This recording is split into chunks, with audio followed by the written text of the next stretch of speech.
Sejam mais uma vez bem-vindos ao nosso Papo Empreendedor, um programa da FATEC Ipiranga. É uma alegria muito grande a gente poder falar de empreendedorismo. E hoje nós temos a alegria de contar com a presença de um dos nossos professores, dos mais queridos aqui da FATEC, que é o professor Márcio Roberto Camarotto. Quando fala o nome inteiro é bronca, né, Márcio? Seja bem-vindo. Muito legal estar aqui com você, Márcio, meu xará, professor aqui da casa também há tantos anos junto comigo, junto com toda essa equipe. Eu sempre falo, né, nessa experiência que a gente tem como professor, que aqui na FATEC Ipiranga a gente tem um espaço onde se leva o ensino a sério e ao mesmo tempo a gente tem um ambiente muito bacana, né? E das escolas que a gente já trabalhou e ainda trabalha, né, a FATEC tem um lugar especial aí no nosso coração, e especialmente o curso de gestão comercial, né? Então, é uma satisfação estar aqui com você, né, batendo esse papo. A satisfação é toda nossa, né? A gente fica muito feliz porque a gente aprende cada vez mais que empreender é se relacionar com gente que empreende, gente que tem história, gente que tem causos para contar. E por isso que a gente faz desse programa um momento de bate-papo que certamente contribui com quem quer empreender. E o Márcio, ele trabalha aqui com uma disciplina que eu acho que é muito interessante e é fundamental hoje, que é a questão da criatividade e inovação, né? E, Márcio, eu queria começar por aí, né? Para a gente começar a conversar, bater essa bola sobre criatividade. Quer dizer, o GEM, que monitora o empreendedorismo do mundo, diz que o brasileiro ele é muito criativo, mas ele tem dificuldade de inovar. O que você acha disso? Você acha que, de fato, isso é uma verdade? Isso é uma realidade nossa? A gente tem criatividade, mas tem dificuldade para inovar? Acredito que sim, porque...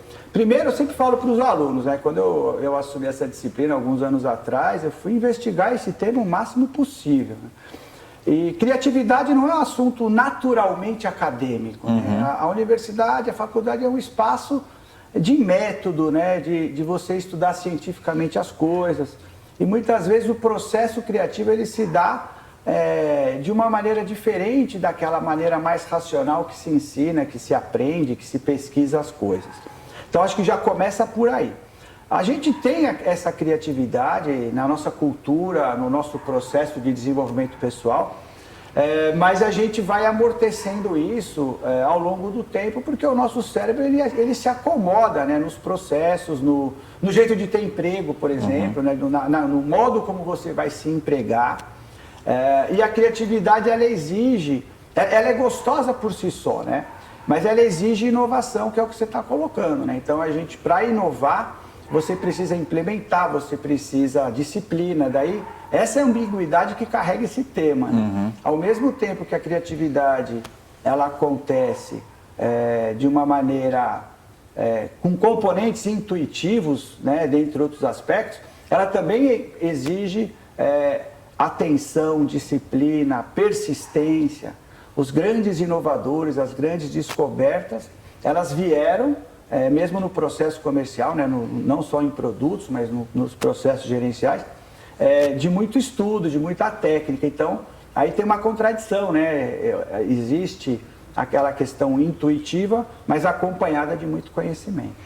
Mas você acha que para um empreendedor que hoje sabe da importância de ser criativo, né, de ser inventivo, de fazer a diferença, né? Eu sempre costumo dizer isso muito para os meus alunos: se vocês não fizerem a diferença, vocês não vão fazer diferença nenhuma, né? Vocês vão ser só mais um, então tem que fazer a diferença. É possível aprender a fazer a diferença? É possível aprender a ser criativo e, consequentemente, aprender a ser inovador? Sim. Esse é um debate que acontece, né? Porque às vezes quando você está no processo das primeiras aulas, tem gente que fala: eu não sou criativo, ele é criativo, ela é criativa, né? Minha mãe é criativa, meu pai não é, né? Tem um pouco essa conversa. Mas a gente pode desenvolver, existem várias técnicas, existem várias ferramentas. A própria gestão empresarial, né? Você conhece muito bem esse assunto, tem várias ferramentas famosas, né? O brainstorming, o mapa mental, o Scamper, questionamento de suposições. Você tem inúmeras ferramentas que são utilizadas em reuniões, em grupos de trabalho, para você explorar o novo, para você resolver problemas, para você trazer soluções e novas perspectivas para as situações que se colocam, né? O que as empresas precisam é cada vez mais de pessoas engajadas, como você colocou, né? Para fazer a diferença. Fazer a diferença envolve você estar motivado, você está interessado, você perceber significado no teu espaço de trabalho, no teu espaço laboral. Esse é um exercício que a gente precisa passar para os jovens e para os alunos o tempo inteiro, porque em cenário de pós-pandemia, em cenários de crise política, crise econômica, muita gente fica desanimada. E aí a gente precisa mostrar, né, que fazer a diferença envolve cada um de nós, na verdade, perceber sempre muito significado naquilo que a gente faz, naquilo que a gente se propõe a fazer. E se a gente faz isso no trabalho, a gente já está na frente de muita gente. Você falou uma coisa assim que eu acho que foi muito interessante, que você citou a questão de pessoas, né? Porque você precisa ter pessoas, você dizia. E o Márcio acabou de lançar um livro recentemente, aí pelo Senac, não é isso? Pela editora Senac. Pela editora Senac, na área de gestão de pessoas, né? Então a gente sabe que hoje as pessoas passaram a ser, eu falo por hoje porque na verdade a gente sabe, aí na história da administração nem sempre foi assim, né? E nos últimos anos, sobretudo a partir da sociedade do conhecimento, quem produz conhecimento é gente, não é máquina, né? Então a gente passou a dar um valor maior às pessoas. E aí a gestão de pessoas passou a ser olhada com outros olhos, né? Me fala um pouquinho sobre essa produção que você fez aí, que eu acho que é sempre muito interessante a gente falar de gestão de pessoas e pessoas que fazem a diferença, e para fazer a diferença elas precisam também ser bem geridas, né? Então, o que você trabalha aí nesse livro? O nome do livro é Gestão de Pessoas e Liderança de Equipes Comerciais. A editora Senac nos convidou aí para desenvolver esse texto, né? Eu desenvolvi junto com um amigo meu que também é professor da FATEC, só que da FATEC Zona Sul, Luiz Cláudio Gonçalves. E aí nós fizemos o projeto junto com a editora Senac para cursos de MBA, pós-graduação, que o Senac oferece, além de outros interesses comerciais que eles têm. Na verdade, assim, né, nessa pesquisa a gente, claro, vai se atualizando quando a gente escreve novos textos e tal. As pessoas, como você disse, né, elas são o maior espaço de diferencial competitivo, principalmente de empresas, na verdade de todo tipo de empresa, mas as empresas elas competem e a diferença muitas vezes vai acontecer no movimento que as pessoas fazem dentro do espaço de trabalho. Isso é intangível, é difícil de você mensurar, existem muitas ferramentas hoje, mas o mapeamento das competências, o desenvolvimento humano, o aprimoramento da área de recursos humanos, uma coisa que como consultor, você também é consultor, a gente percebe, principalmente na pequena e média empresa, é que muitas vezes o pessoal não sabe a diferença de gestão de pessoas para um departamento pessoal, né? Aonde que as coisas se transformam, para que eu realmente tenha talentos, para que eu realmente tenha nas pessoas uma performance maior e uma performance melhor. E aí, né, existe um mundo aí dentro que é muito bacana de ser explorado. E as empresas estão mais atentas a isso. Um cliente mal atendido, por exemplo, né, Márcio? Um cliente perdido, às vezes, pode trazer inúmeros danos, né, a médio e longo prazo, porque isso vai se multiplicando e muitas vezes a distração, a correria do dia a dia faz com que o empresário nem perceba aí o que está acontecendo. Agora, você não sei se você concorda, Márcio, que eu costumo dizer muito isso, né? Que a gestão de pessoas depende de um novo perfil de líderes, né? E porque você tinha aquele líder da era industrial, né? O líder da era industrial era o líder autocrático, o líder centralizador, né? Um líder que mandava as pessoas fazerem as coisas. O líder da era do conhecimento, então, a partir da década de 90 para cá, quando a gente começa a falar de era do conhecimento, ele passa a ter uma nova exigência. Eu até falo muito em aula do líder empreendedor, né? Do líder empreendedor, que é um pouco na linha do Rancharan, né? O líder é um criador de líderes. O líder é um criador de líderes. E você vai ter o máximo das pessoas à medida que você consegue fazer elas darem o melhor de si e terem consciência da importância que elas têm para a organização, mas também o quanto a organização é importante para elas. Então, essa pista de mão dupla, né? Então, o que eu queria te perguntar é exatamente isso. Quer dizer, quando a gente trabalha com liderança, e você trabalha com liderança comercial, você consegue identificar, ou você chega a tocar nisso no seu livro, não tive a oportunidade de ler ainda, vai ser um prazer poder ler. Hoje, o que mais conta, o que mais faz a diferença é esse novo perfil de liderança que faz com que as pessoas deem o melhor de si, esse novo perfil que não centraliza, mas delega e dá autonomia, e empodera e ajuda as pessoas a descobrir o seu próprio talento? Acho que você praticamente respondeu aí bastante da sua própria pergunta. É bem por aí, Márcio. Na verdade, a gente se compromete, a gente se engaja, o liderado vai se engajar quando ele participa, né? Claro que eu sempre falo, né, que gestão empresarial é algo que tem muitas especificidades. Tem situações que é necessário autocracia. Tem contextos onde você precisa ter o líder que toma a decisão e não pergunta nada para ninguém. Sim. Mas são coisas específicas, né? Então eu até brinco com os alunos, falo assim, numa sala de cirurgia, o médico é autocrata, né? Porque ele tem o time para fazer a cirurgia, né? O paciente muitas vezes está sangrando, então ele fala, ó, é isso, pega aquilo outro, a enfermeira faz, os assistentes fazem e ele toma a decisão e ele não vai fazer reunião para perguntar, né? Sim. O corpo de bombeiros é a mesma coisa, né? O cara tem que apagar o incêndio e acabou. Mas no contexto comum de gestão empresarial, o diálogo, a participação, a influência mais do que a autoridade, né? Crescem em importância porque as pessoas não se engajam, elas não se motivam, elas não se envolvem se elas não participarem do processo decisório. Agora, você não acha que o que está exigindo essa mudança, né, de perfil de liderança mais centralizadora para uma liderança mais democrática, e aí eu concordo totalmente com você, né, porque é aquela história da liderança situacional, né? Então você vai ter, em determinados momentos, você tem que dar diretividade. Então, é a primeira fase da liderança situacional, né? Você vai ter que dizer para a pessoa o que ela tem que fazer. Então, você vai ter que... Porque ela talvez não tenha as condições ainda Então, você não pode delegar para quem não tem condições ainda de receber nenhum tipo de delegação.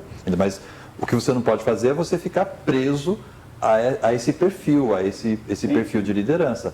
Você tem que tentar, aí aquela segunda fase da liderança situacional, que é o treinamento, é o desenvolvimento da pessoa. Até chegar no momento em que você vai conseguir delegar, né? Então, aí você pode delegar.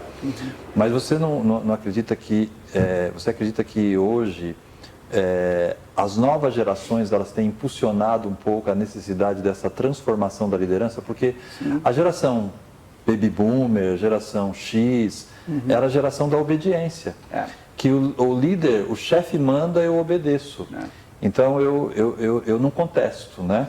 As novas gerações não. Então, elas querem ter autonomia, elas querem poder falar, elas querem poder ter poder de participação, que você estava dizendo. E isso tem forçado uma mudança no perfil de liderança, porque ou você muda ou você perde talentos? Sim.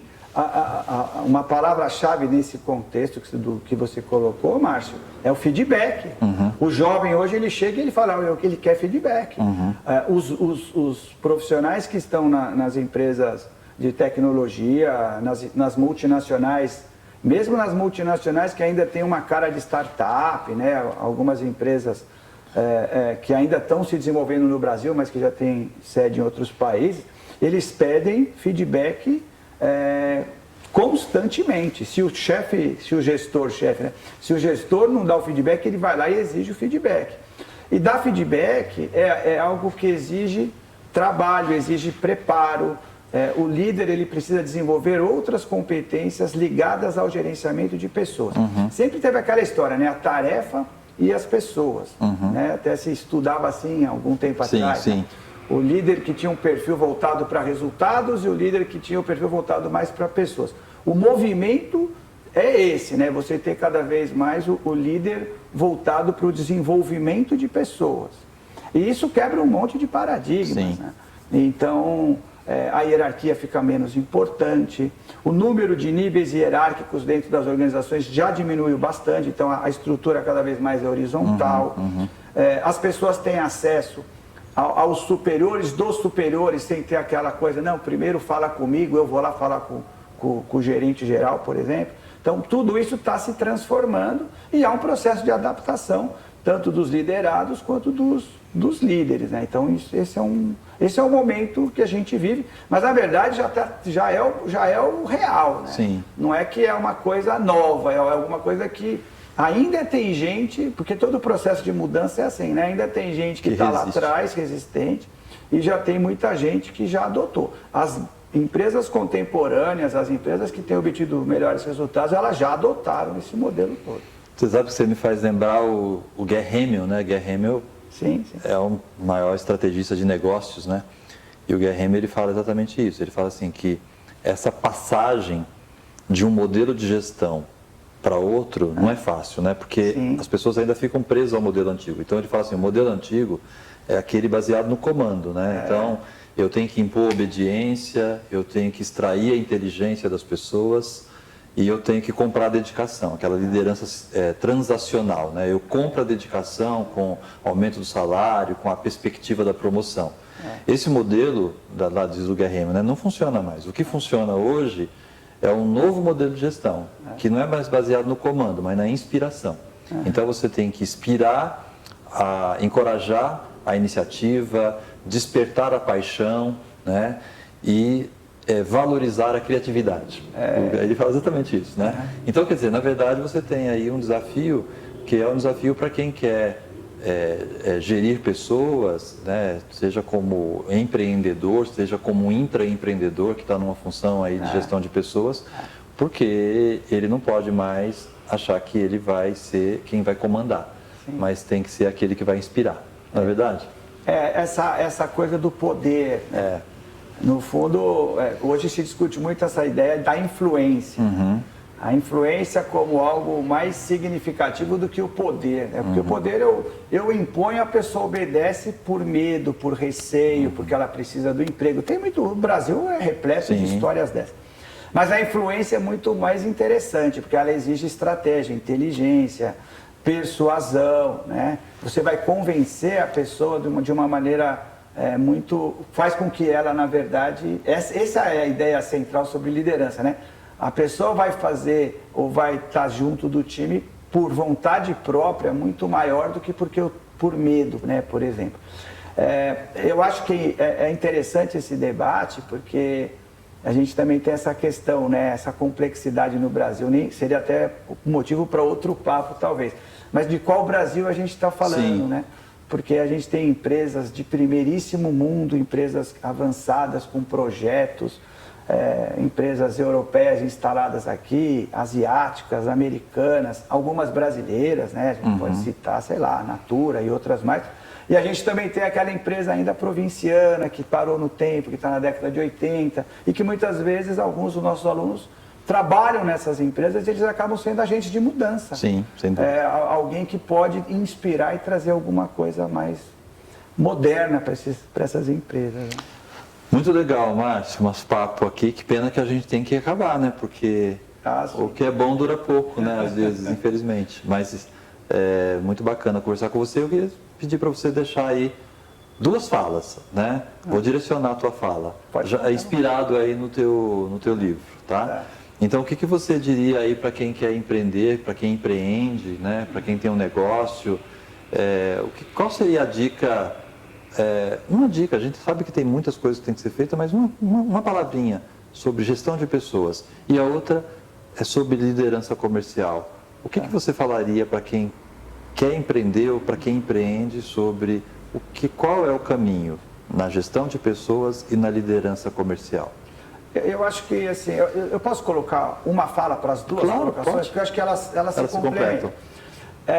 Eu penso que, assim, a essência desse desenvolvimento de pessoas, de liderança de pessoas, de gestão de pessoas, passa por virtudes que a gente precisa resgatar, né? A empatia, o respeito, o desenvolvimento da nossa capacidade de comunicação. que hoje se perde um pouco essa questão, a comunicação começa a ser muito tecnológica e aí a conversa, o approach, né, ele perdeu, ele é necessário, ele se perdeu um pouco disso.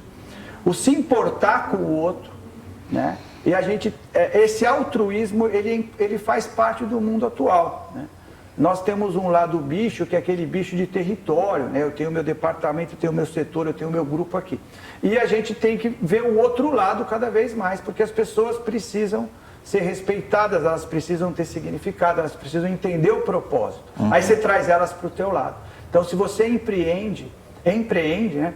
Você precisa trazer as pessoas para o seu lado. É fundamental esse processo. Márcio, muitíssimo obrigado mais uma vez. Foi um prazer muito grande contar com você. Eu que agradeço, tenho muito orgulho aqui de trabalhar nesse curso tão especial, né? E a gente está sempre caminhando aí em direção a fazer com que os nossos alunos alcancem aí os objetivos que eles traçaram para si, ao buscar o curso de gestão da FATEC, de gestão comercial. É isso aí. Gostou do nosso papo? Então não deixe de dar o seu like, de participar sempre dos nossos programas, né? Assistindo, divulgando o Papo Empreendedor da FATEC Ipiranga. Até a próxima.